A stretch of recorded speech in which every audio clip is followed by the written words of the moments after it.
శరీరాన్ని ఫిట్గా ఉంచుకోవడం కోసం వర్కౌట్లు చేయాలని సలహా ఇస్తుంటారు అందరూ. అయితే కేవలం ఎక్సర్సైజ్ చేయడంతోనే సరిపోదు. వ్యాయామం చేయకముందు, చేసిన తర్వాత తీసుకునే ఆహారాలను బట్టి కూడా దాని ఫలితాలు ఆధారపడి ఉంటాయి. ఒక క్రమ పద్ధతిలో చేస్తేనే ఫలితం కనిపిస్తుంది. ఈ విషయంలో నిపుణులు ఏం చెప్తున్నారంటే, ఏ వయసు వారికైనా ఆరోగ్యంగా ఉండడంలో వ్యాయామం కీలక పాత్ర పోషిస్తుంది. అలాంటి వ్యాయామం చేయడానికి ముందు, చేసిన తర్వాత ఏం తినాలో తెలుసుకోవడం అవసరం. అందువల్ల వ్యాయామం చేసే ముందు, తర్వాత ఏం తినాలి అనే దానిని చూసుకుంటే, ఎక్సర్సైజులు చేయడానికి కొద్దిసేపటి ముందే ఏదైనా తినడం మంచిది కాదు. దానివల్ల కొన్ని సమస్యలు వస్తాయి. అందువల్ల తిన్న వెంటనే వర్కౌట్స్కి దిగకుండా కొంత గ్యాప్ ఇవ్వాలి. వ్యాయామానికి కనీసం అరగంట నుంచి గంట ముందు అల్పాహారం పూర్తి చేయాలి. అలా కసరత్తులు చేసిన తర్వాత కూడా శరీరానికి శక్తి కావాలి. అందుకే వ్యాయామం అయిన తర్వాత గంటలోపు మీకు ఇష్టమైన పోషకాలున్న ఆహారాన్ని తినాలి. ఆ ఆహారం కొవ్వులు, పిండి పదార్థాలు మిశ్రమంగా ఉండాలి. ఇక వ్యాయామం ముగిసిన తర్వాత బాడీ అలసిపోతుంది. ఆ సమయంలో శరీరానికి శక్తి ఎంతో అవసరం. అదే సమయంలో కసరత్తు వల్ల ఖర్చు అయిపోయిన శక్తిని పొందడానికి ఓట్మీల్, క్వినోవా, గుడ్లు, చికెన్, చేపలు, గింజలు, మొలకెత్తిన విత్తనాలు వంటివి తీసుకోవాలి. వ్యాయామానికి ముందు, తర్వాత కూడా నీళ్లు తాగొచ్చు. ముఖ్యంగా ఎక్సర్సైజ్ చేయడానికి ముందు సుమారు 2 నుంచి 3 కప్పుల నీళ్లు తాగాలి. ఇక అలసిపోయిన తర్వాత కూడా అదే పరిమాణంలో తాగాలి. కసరత్తులు చేస్తున్నప్పుడు హెవీ వెయిట్లు లేపడం, ఎక్కువ క్యాలరీలను ఖర్చయ్యే వ్యాయామాలు చేస్తే ప్రతి అరగంటకు 50 నుంచి 100 క్యాలరీలు ఆహారం తీసుకోవాలి. దీనికోసం తక్కువ కొవ్వు ఉన్న పెరుగు, ఎండు ద్రాక్ష లేదా అరటిపండు తీసుకోవాలి.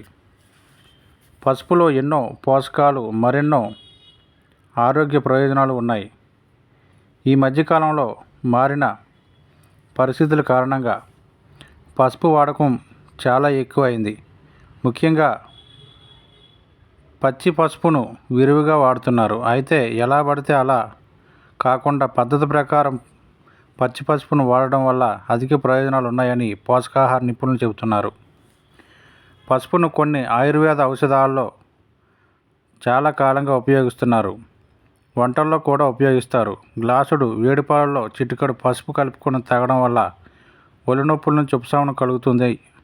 అంతేకాదు జలుబు, దగ్గు తగ్గుతాయి. శరీరంలో అధికంగా ఉన్న చెడు కొవ్వు కూడా కరిగిపోతుంది. అలాగని పసుపును ఎక్కువగా తీసుకోవడం వల్ల కొన్ని సమస్యలు వచ్చే ప్రమాదం ఉంది.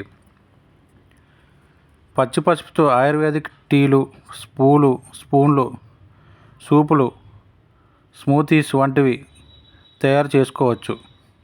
ఇది వంటకాలకు మంచి రంగు, రుచి, వాసనలను జత చేస్తుంది. అయితే పసుపు పొడిని మరిన్ని అవసరాలకు వాడవచ్చు. మారినేషన్, మసాలాలు, సాసులు, డ్రింక్స్లో దీన్ని యాడ్ చేసుకోవచ్చు. 2 అంగుళాలు పొడవున్న తాజా పచ్చి పసుపు కొమ్ములను తీసుకొని దాని మీదుండే పొరను తీసేయాలి. దానిని సన్నటి ముక్కలుగా తరుక్కోవాలి. స్టవ్ మీద మరుగుతున్న గ్లాసున్నర నీటిలో ఆ ముక్కలు వేయాలి. దానికి చిటికెడు మిరియాల పొడి, కాస్తంత బెల్లం తరుగు జత చేయాలి. కాగిన తర్వాత కొద్దిగా నెయ్యి లేదా వర్జిన్ కోకోనట్ ఆయిల్ కలిపి 1 నిమిషం పాటు మరిగిన తర్వాత స్టవ్ మీద నుంచి దించి వడపోసి గ్లాసులో పోసుకొని టీలాగా సిప్ చేయాలి. పైనాపిల్, మ్యాంగో, ఇతర రకాల పండ్లు ముక్కలతో పాటు సన్నగా తరిమిన పచ్చి పసుపు కొమ్ము, కొబ్బరి నీళ్ళు, బాదం పాలు కలిపి చేసిన స్మూతీ తీసుకోవడం వల్ల మరిన్ని ఆరోగ్య ప్రయోజనాలు కలుగుతాయి. నిమ్మరసం, అల్లం రసం, మిరియాల పొడి, కొబ్బరి నీళ్ళు లేదా గోరువెచ్చని నీళ్ళలో చిటికెడు పచ్చి పసుపు కలిపి వడకట్టి తాగితే జలుబు, దగ్గు, ఒంట్లో వాపులు తగ్గుతాయి. వెజిటేబుల్స్తో సలాడ్: టమాటో, దోస, బీర, బెండ, క్యారెట్, బీట్ రూట్, ముల్లంగి, స్ప్రింగ్ ఆనియన్స్ తదితర కూరగాయలు ముక్కల మీద పసుపు మిరియాల పొడి చల్లుకొని తింటే మంచిది. తేలికైన మార్గం ఏమిటంటే తాజా పసుపు కొమ్మను పొట్టు తీసి ముక్కలుగా తరిగి వాటర్ బాటిల్లో వేసుకొని కొన్ని గంటల తర్వాత ఆ నీరు తాగుతూ ఉంటే పసుపులో ఉన్న లక్షణాలు శరీరంలో రోగనిరోధక శక్తిని పెంచుతాయి. అలాగే యోగాతో ముక్కోణంతో మజిల్స్కు బలం, వెన్ను నొప్పిని తగ్గించడానికి, కండరాలను బలోపేతం చేయడానికి త్రికోణాసనం సహాయపడుతుంది. సయాటికా సమస్యను తగ్గించడానికి ప్రభావం మరింతగా పనిచేస్తుంది. ఈ ఆసనంతో వెన్నెముక, చేతులు, ఛాతీ స్ట్రెచ్చింగ్ అవుతాయి. దీనివల్ల కండరాలు దృఢమవుతాయి.